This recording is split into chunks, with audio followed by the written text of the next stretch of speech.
Adik-adik yang dirahmati Allah Subhanahu wa taala, maka Al-Qur'an ini menjadi istimewa. Dan siapapun yang dekat dengan Al-Qur'an pasti akan diistimewakan. Tidak akan pernah dikecewakan baik di dunia ataupun di akhirat. Jadi segala sesuatu yang melekat dengan Al-Qur'an pasti istimewa. Malam Lailatul Qadar itu lebih baik dari khairun min alfi syahrin. Kenapa malam Lailatul Qadar itu lebih baik daripada 1000 bulan? Karena turun pada malam Lailatul Qadar itu Al-Qur'an. Kemudian Nabi Muhammad SAW itu menjadi nabi terbaik daripada nabi-nabi yang lain. Kenapa? Karena Nabi Muhammad mendapatkan amanah Al-Qur'an. Malaikat Jibril alaihissalam menjadi malaikat terbaik daripada malaikat-malaikat yang lain. Kenapa? Karena malaikat Jibril menjadi wasilah yang menghantarkan sampainya Al-Quran kepada Nabi Muhammad SAW. Kemudian umat Rasulullah SAW menjadi istimewa. Kita semua ini menjadi istimewa. Kenapa? Karena kita menjadi umat yang mendapatkan Al-Quran. Maka akan Allah istimewakan baik di dunia ataupun di akhirat segala sesuatu yang melekat dengan Al-Quran. Bahkan nanti di hari kiamat orang yang membaca Al-Quran, kata Rasulullah SAW, Iqra'ul Quran, bacalah Al-Quran, fa innahu ya'ti yaumal qiyamah syafi'an yashabi. Baca Al-Quran. Kenapa? Al-Quran itu tidak akan memberikan syafaat. Jadi ketika kita di dunia mungkin sholatnya sering telat, mungkin puasanya pernah mungkin, tapi dia dekat dengan Al-Quran, dia cinta terhadap Al-Quran, maka nanti ketika orang ini tidak dimasukkan di dalam api neraka, maka Al-Quran datang seraya terkopok-kopok tali mendatangi Allah Subhanahu wa taala. Ya Allah, tolong dong Mas Radif ini jangan dimasukkan ke neraka. Ya Allah, tolong dong Mas Fatah ini jangan dimasukkan ke neraka. Ya Allah, tolong dong Mas Mbak Aisyah jangan dimasukkan ke neraka. Loh, kenapa? Karena dia waktu dunia membaca kalammu ya Allah.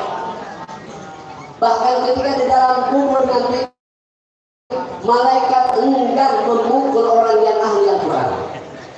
Bahkan di dalam tafsir Al-Quran dikatakan, siapapun yang dekat yang ahli tabarok saja, orang yang setiap malam melakukan tabarok, maka nanti di dalam kubur dia tidak akan disiksa. Kenapa? Dia dekat dengan Al-Quran. Baiklah, baca surat tabarok saja, nanti di dalam kubur itu tidak disiksa. Kenapa? Surat Tabarok itu menjadi tameng. Ketika malaikat munkar dan nakir hendak memukul, maka jangan. Oh, stop. Kenapa? Karena di dalam diri kita ada bacaan Al-Quran. Maka di dunia pun Allah istimewakan. Siapapun yang dekat dengan Al-Quran pasti Allah istimewakan.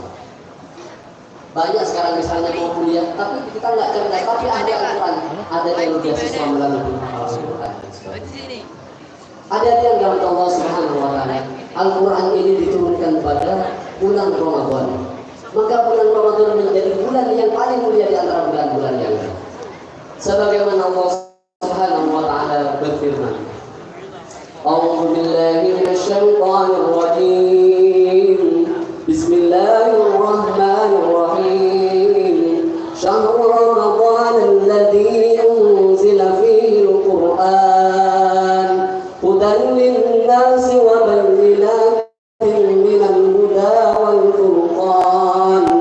Faman shahida minkum asy-syahra falyasum wa man kana maridan aw 'ala safarin fa'iddatun min ayyamin ukhra. Yuridu Allahu bikum wa la yuridu bikum al-'usra wa litukmilu al-'iddata wa litukabbiru Allah 'ala ma hadakum wa la'allakum tashkurun. Syahrul Ramadan, bulan Ramadan. Syahrul Ramadan alladzi unzila fihi al-Qur'an, merupakan bulan yang diturunkannya Al-Quran. Hudan linnas, itu petunjuk bagi kita. Jadi kalau kemudian kita ingin hidup di dunia ini supaya tidak tersesat, maka baca Al-Quran. Kalau kemudian kita ingin pergi, kita biasanya membaca Google Map.